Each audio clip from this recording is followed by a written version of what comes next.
আসসালামু আলাইকুম ওয়া রাহমাতুল্লাহ। কেমন আছো মামুনিরা, বাবাজিরা, কেমন আছো তোমরা সবাই? আলহামদুলিল্লাহ। আজকে বাংলাদেশ জামাত ইসলামী 10 নম্বর মসজিদ নগর ইউনিয়ন শাখা কর্তৃক আয়োজিত কৃতি শিক্ষার্থীদের ছাত্রছাত্রীদের এই সম্বর্ধনা অনুষ্ঠান, ক্রেস্ট প্রদান অনুষ্ঠানের সম্মানিত সভাপতি, অন্যতম বিশেষ অতিথি, বিশ্ব শিক্ষাবিদ,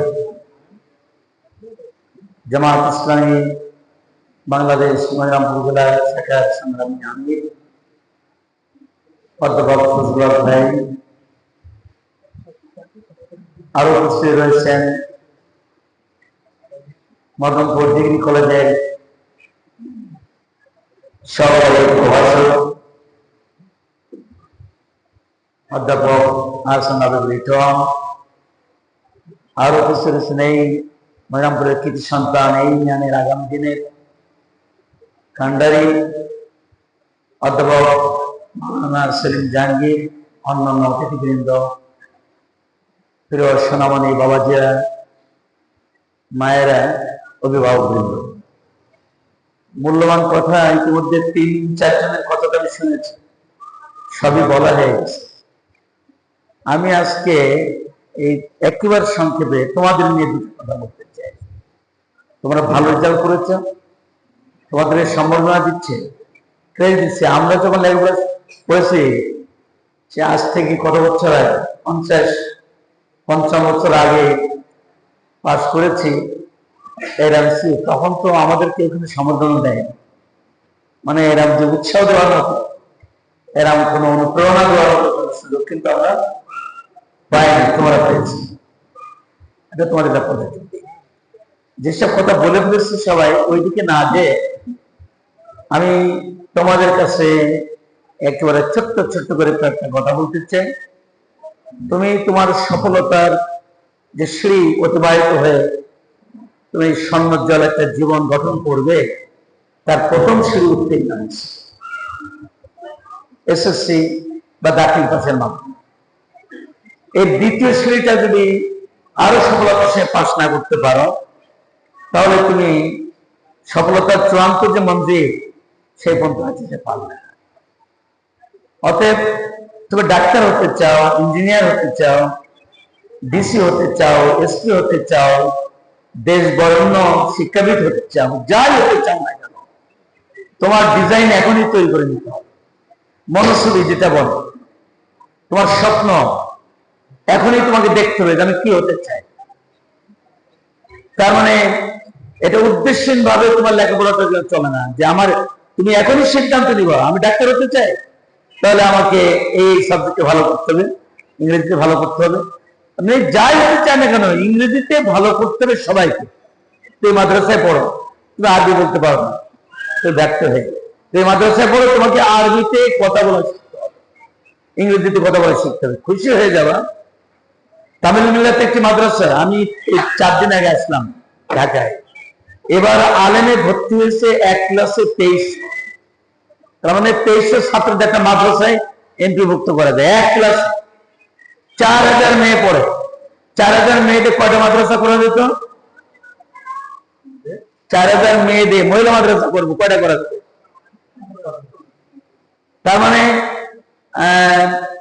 200 ছাত্রী হলে একটা মাদ্রাসার এন্ট্রিভুক্ত হয়ে যায়, 4000 মেয়ে। আমাদের একটা ধারণা যারা মাদ্রাসায় তোমার ব্যাকগ্রাউন্ড, যে মাদ্রাসার শিক্ষা কোনো মূল্য না। আজকে মাদ্রাসার শিক্ষিত ছাত্র ছাত্রী শিক্ষক হলে তার যে বেতন, কলেজেও কিন্তু একই বেতন। কালকে এক কলেজে, এই যে মাদ্রাসায় গেলাম, 2টা মেয়ে 2টা ছেলে এনটিআরসির মাধ্যমে চাকরি নিয়েছে। তার মধ্যে একটি মেয়ের নাম ইয়াসমিন খাতুন, আরেকটা প্রীতিলতা বিশ্বাস। 2জনই মেধাবী, তারা কিন্তু তাদের যোগ্যতার ভিত্তিতে এনটিআরসির মাধ্যমে নিবন্ধন পরীক্ষা উত্তীর্ণ হয়ে তারা চাকরি পেয়েছে, কোনো ঘুষ লাগে না। তার মানে মেধার যে এখনো দাম আছে সেটার প্রমাণ আমরা এই সমাজে দেখতেছি। এই জন্য তুমি যা পড়বা, তুমি যেটা পড়বা সেটা ভালোভাবে পড়বা। দেখো, আমাদের ছোটবেলায় খারাপ হওয়ার দরজা কিন্তু বন্ধ ছিল, মানে ইচ্ছা করলেই কিন্তু খারাপ কাজ করা যেত না, কিন্তু খারাপ কাজ করার পরিবেশ ছিল না, বরং ভালো পরিবেশ ছিল। আজকে তোমরা আগুনের ভিতরে বসবাস করতেছো। আজকে ভালো হওয়ার দরজা বন্ধ, খারাপ হওয়ার দরজা খোলা শুধু না, it is your close near to your hand, তোমাদের এখন হাতের মধ্যে। এমন কি করবা? আর সব থেকে খারাপ হওয়ার প্রথম মাধ্যম বলো, যে দেখি কে বলতে পারবা? বলো, তোমরা কেউ বলো। কি আমি শুনতে পাইনি? কেউ বলেছে নাকি? Mobile, this device, mobile. We should use this mobile only for your necessities, to contact your parents, sisters, brothers and people, not to contact your friends of opposite sex. তোমার বন্ধু আছে, তুমি মেয়ে, তুমি মাদ্রাসা পড়ো, স্কুলে পড়ো, তোমার একটা পুরুষ বন্ধু আছে, ভালো ছাত্র, তার সঙ্গে কন্ট্যাক্ট স্কুলে দিয়ে করবা, not this with this mobile. এটা করবা না।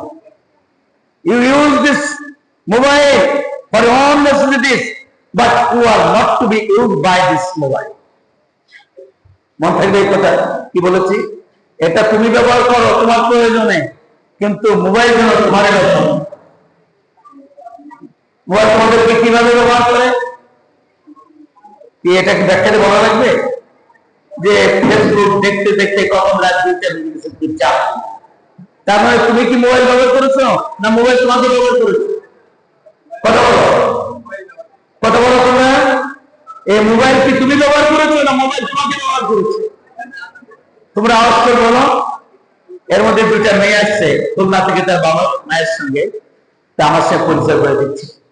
তা আমি বললাম অনার্স পড়ো। আমি বললাম মা কয় ঘন্টা পড়ো? তা বলছে 3-4 ঘন্টা পড়ো। আর বাকি সময় কিভাবে? তুমি সকালে উঠে কি কি করো রিপোর্ট দাও। তো সে সকাল থেকে ঘুমানো পর্যন্ত কি কি করে সব বললো, কিন্তু মোবাইল ব্যবহার করে একবারও কম। তার মানে তোমার মোবাইল আছে, ক্লাস কয় ঘন্টা ব্যবহার করো? তা তো হিসাব করে নেই। এখন হিসাব করো, এই বন্ধুদের কথা বলা, ফেসবুক দেখা, ইউটিউব দেখা, সেটা দেখা, একটু টিকটক দেখা ছাড়া তো লজ্জা পেয়ে গেছে। তারপর আমি এটাই হিসাবে নিচ্ছি তোমাকে। তা বলছে তার 4-5 ঘন্টা। 4-5 ঘন্টা তুমি মোবাইলে ব্যয় করো, তুমি স্টেটমেন্ট বলছো না, তুমি বললো না।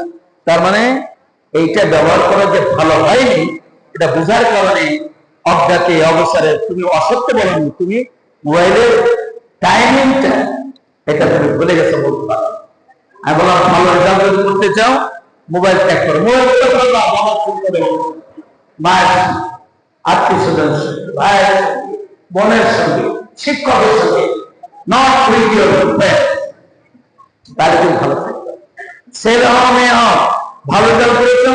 এরা বহু মেয়েদের ছেলে এসএসসি-এইচএসসি তে গোল্ডেন এ ক্লাস করে, আমি যখন ঢাকা বিশ্ববিদ্যালয়ে পড়েছি তখন দেখেছি নেশাগ্রস্ত হয়ে নষ্ট হয়ে গেছে।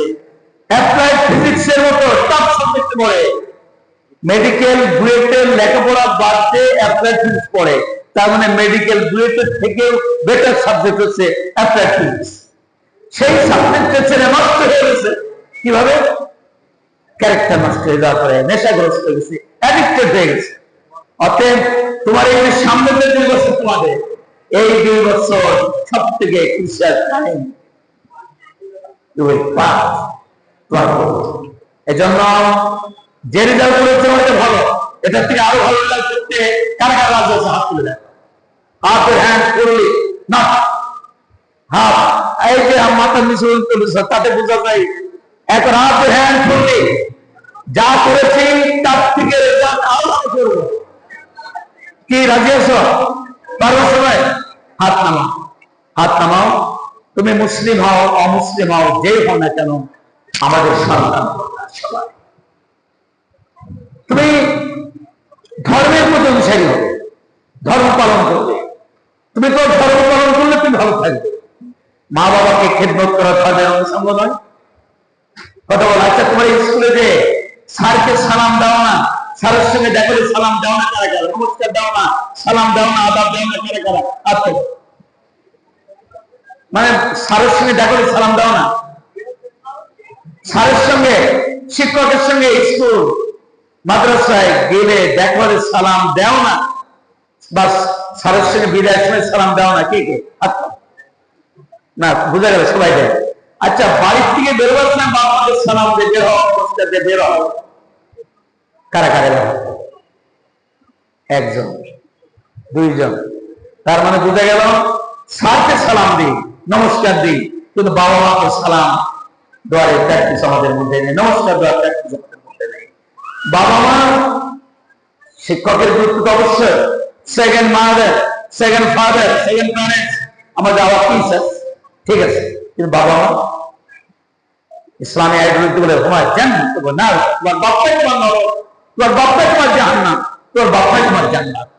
তোমার বাপ মার খেদমত করলে তুমি নিশ্চিত পরকালে মুক্তি পাবে। তুমি যত খেদমত করো, যত বিশ্ব খাদেম সমাজ সেবক হও, বাপ্পা তোমার প্রতি অসন্তুষ্ট, তুমি ব্যর্থ। এই জন্য তুমি যাই হতে চাও না কেন, তোমার বাপমার জন্য তোমার পরে খুশি থাকে, পারবে না?